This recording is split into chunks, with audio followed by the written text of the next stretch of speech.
What are we doing today? Even we don't know. My wrist hurts.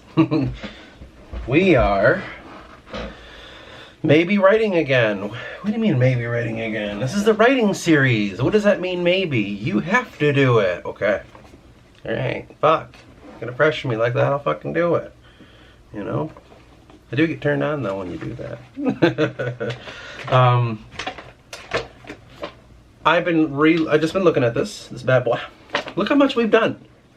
Look how much we've done since the series began, whenever that was. I think it was Halloween. I think we started writing this this book on Halloween. It is now 12/19.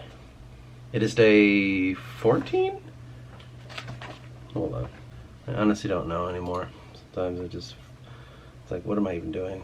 Yes, it would be day 14. So, 14, sorry, 14 writing days. Bada bing, bada bang. I don't know how many pages it is. We're probably well into 70 at this point.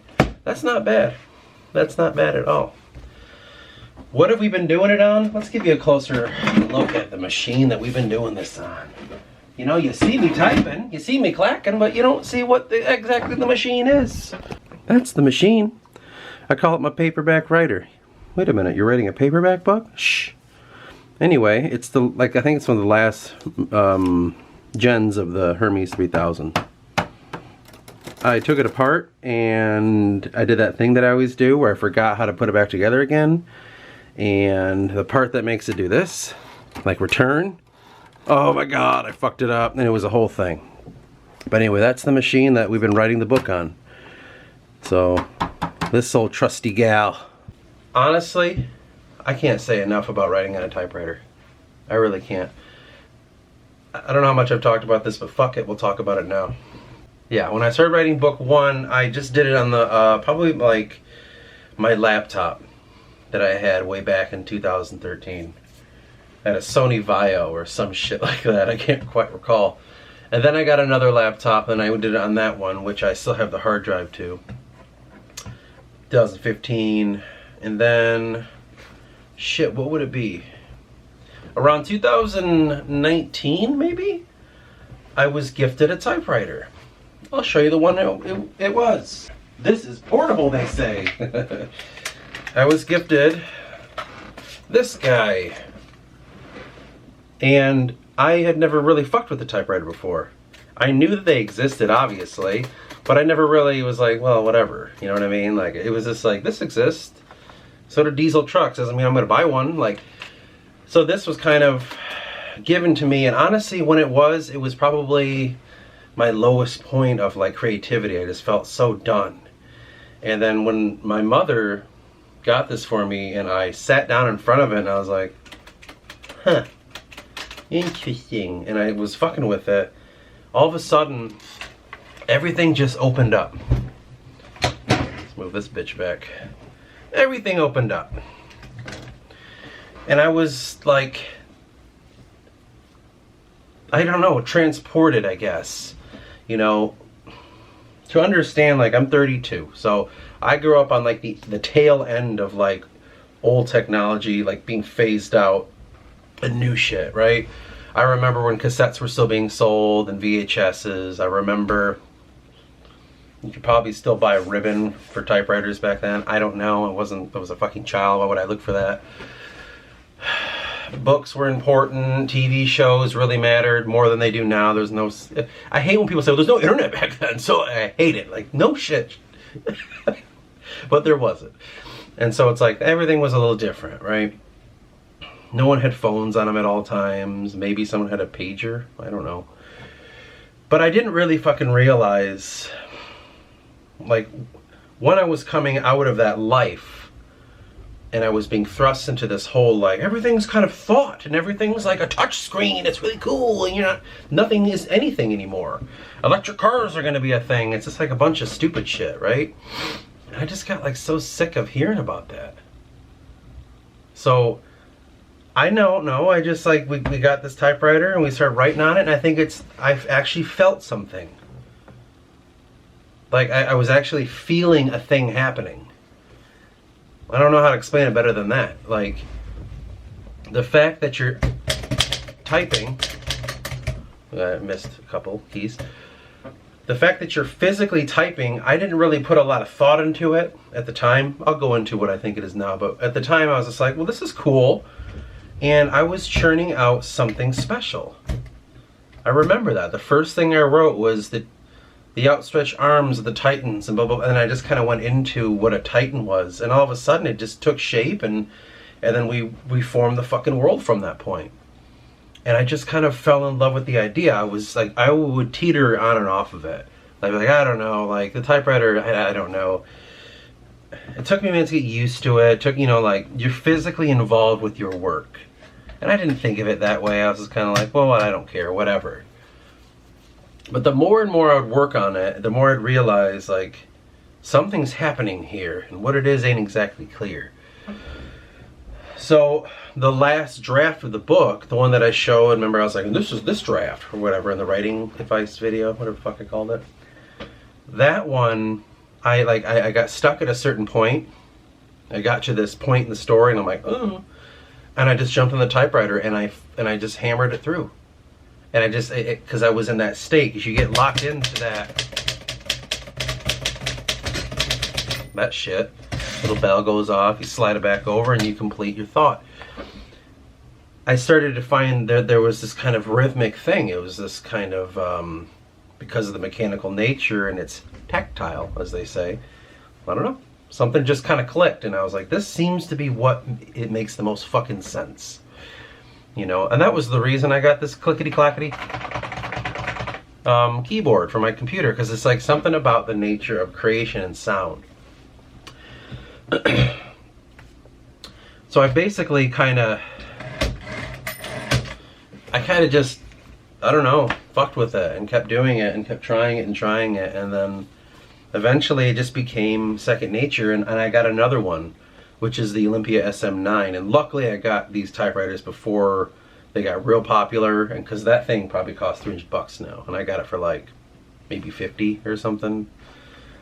I got a couple more. I got like, I don't know how many I have. 1, 2, 3, 4, 5, 6 or 7 typewriters that I plan on giving away. Don't worry. I'm not gonna hoard them all. Just fixing them.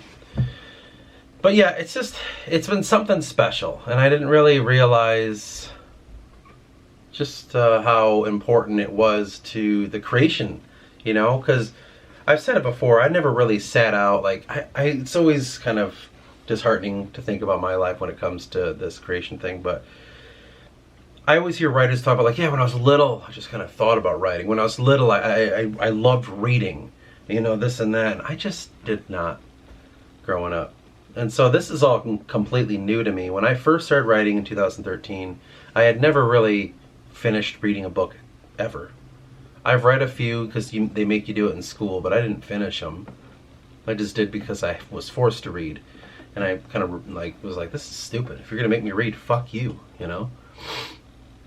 And so like jumping through this, and I think I finally started reading books around 2018, 19. That's when I finally started like, let's read fucking books. It's been like this whole thing for me. It's like this whole universe has opened up.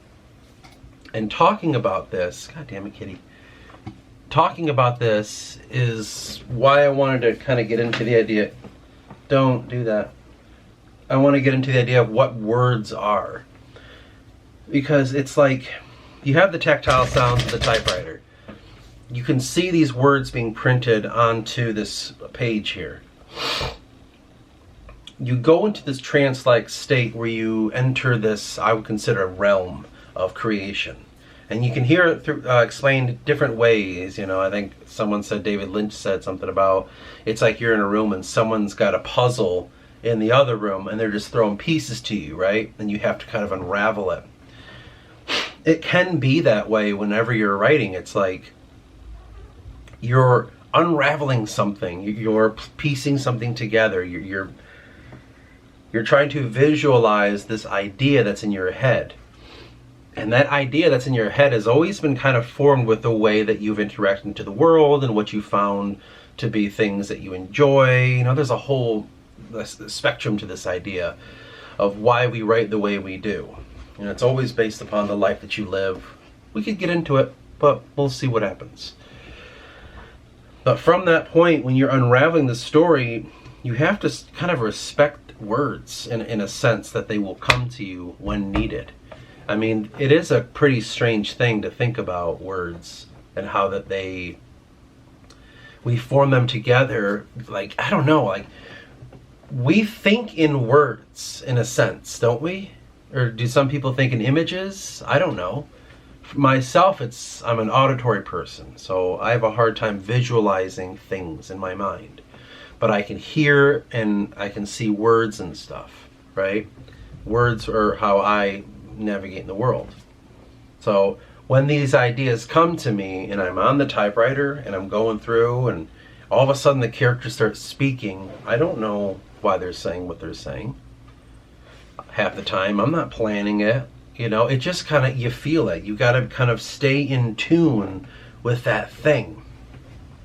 And I describe it personally, so I don't know, this might not be for everybody, but this is something that I've noticed. There's this kind of barrier. And this barrier is this thing that I don't want to tread past. It's like, oh geez, I don't want to do this, I don't want to do this, I don't want to do it. And I fight it, and I fight it, and I fight it. And I just fucking hate it. You know what I mean? Like, I'm just like, I don't want to write this. I can't write this. I can't do this. And I get scared and stuff. And I don't know why exactly. But I end up trying the days that I can get through that, which is not every day. It's not a constant thing that's like, oh yeah, you know, you'll get through it every time. Like, sometimes you won't get through that. But when I do, I feel like transported. You know, you fight it so hard and then you're transported. And I think, in a sense, why stories tend to have the hero's journey is because that's the first step of a hero, essentially, after, you know, after he's taken from his world of comfort. There's this barrier that is difficult to get past, but when you finally do, you're taken to the other world. You're taken to this other place. And everything in that other place, the knowledge is there, but it's not for you, and you're just piecing everything together. And as you're writing your story, you're piecing all this shit together in this other realm. And then when you jump out of it, you look at what you have, and you discern from that point whether you did it right or wrong.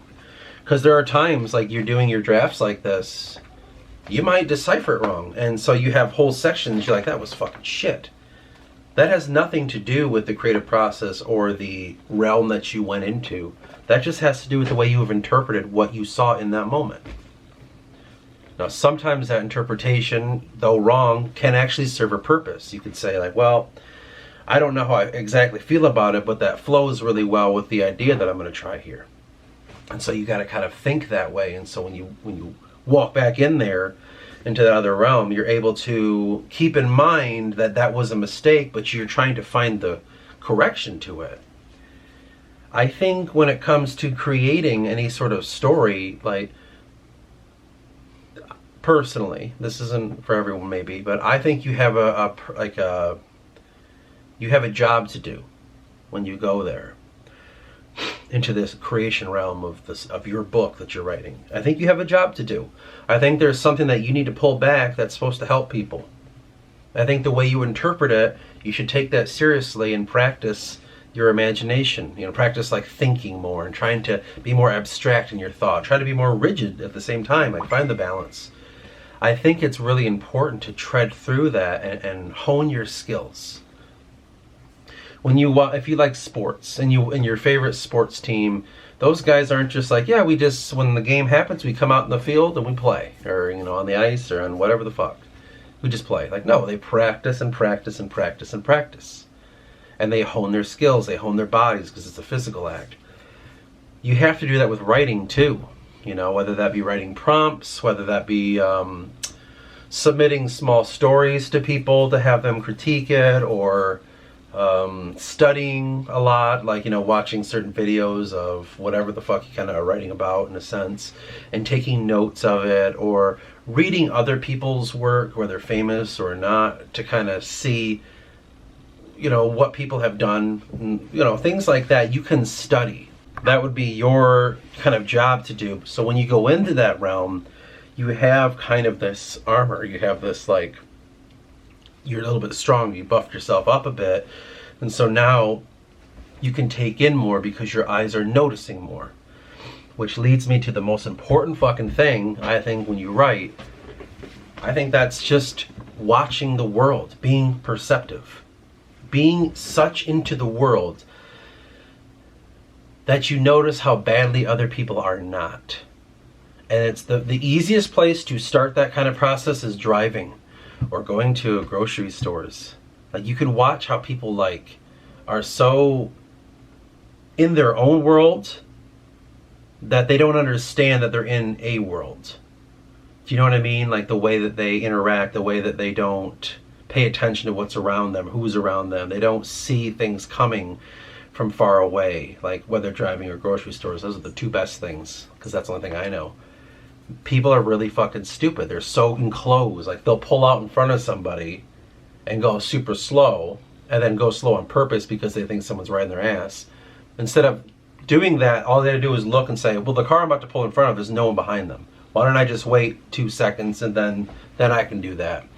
They can't even manage that. Or in a grocery store, you'll see someone standing next to their cart in the middle of an aisle, just looking like a fucking retard at the thing. Oh, geez, I didn't even, like that kind of stuff.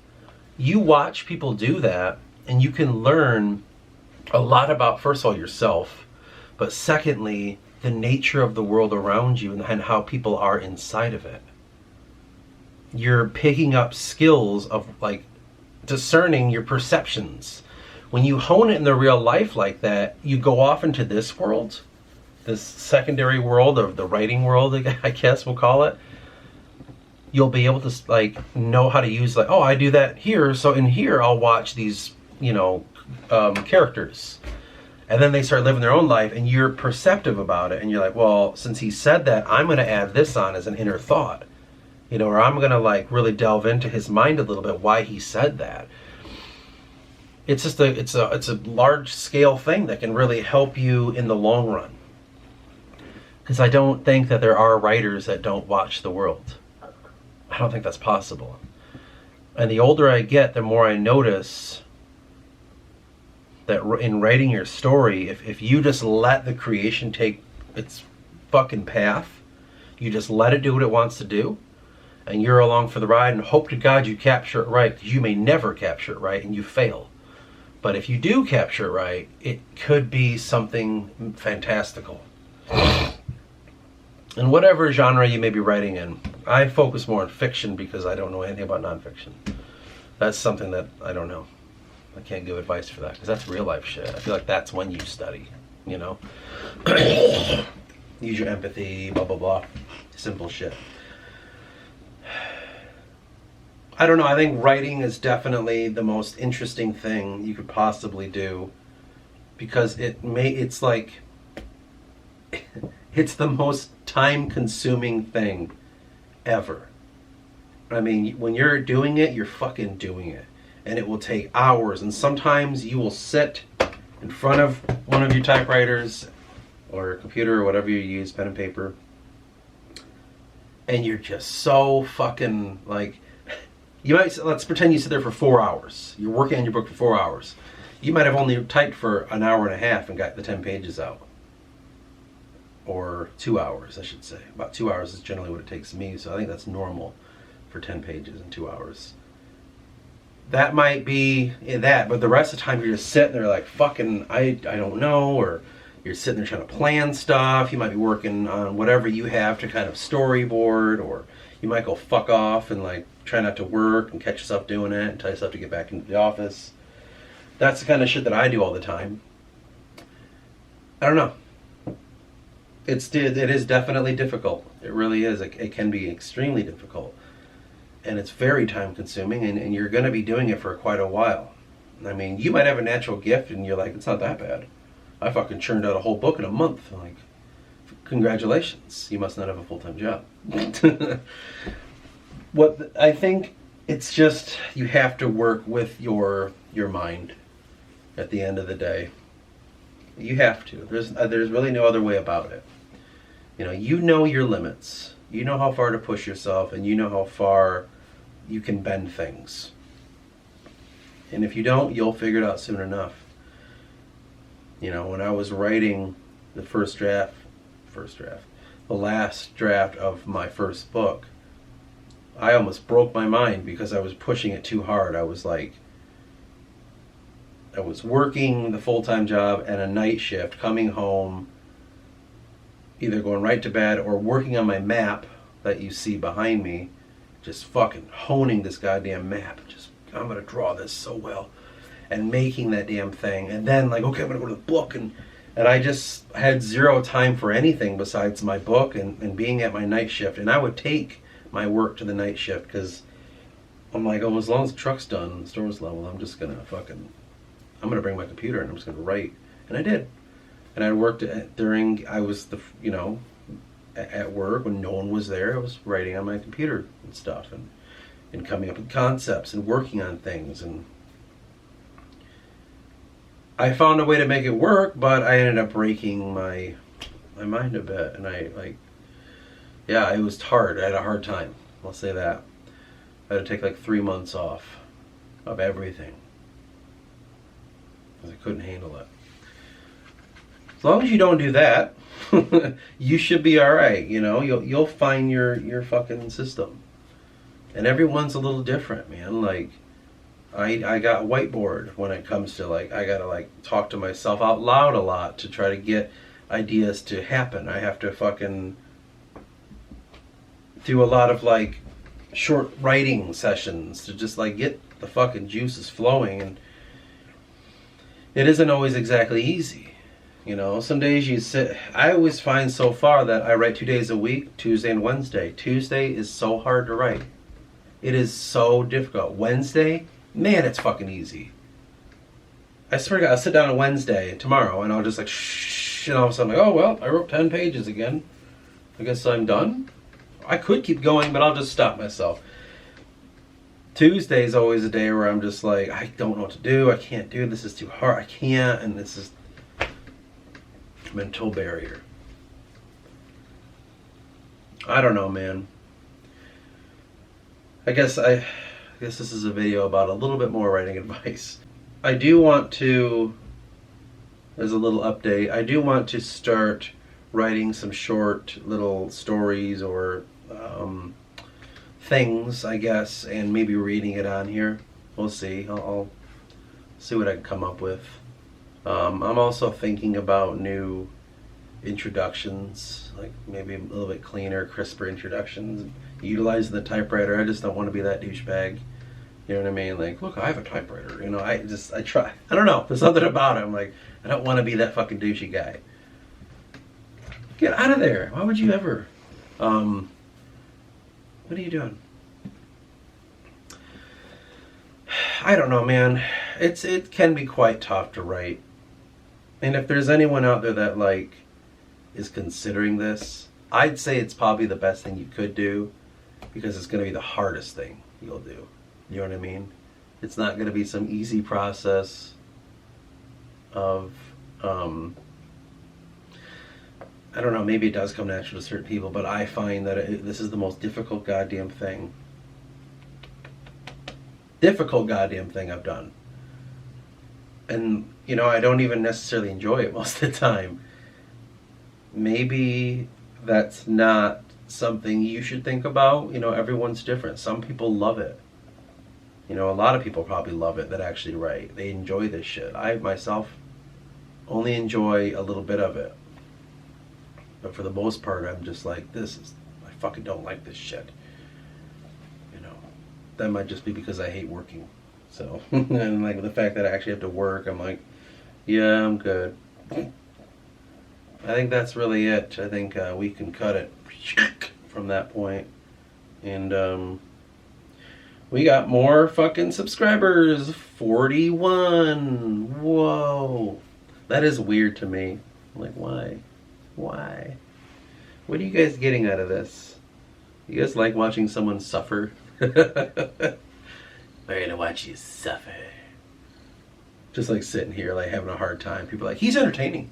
I like how funny he is. In reality, I'm just like, I'm not trying to be funny. I'm suffering. Maybe that's what it is. I bet that's it. You know, people love that shit. That's why they like comedy. It's the same fucking thing. You're just like, hurting out loud. Like, I was beaten when I was a child. And then people laugh. Yeah, that's it, really. That must be it. This is entertaining. He says faggot a lot. You're not supposed to say that.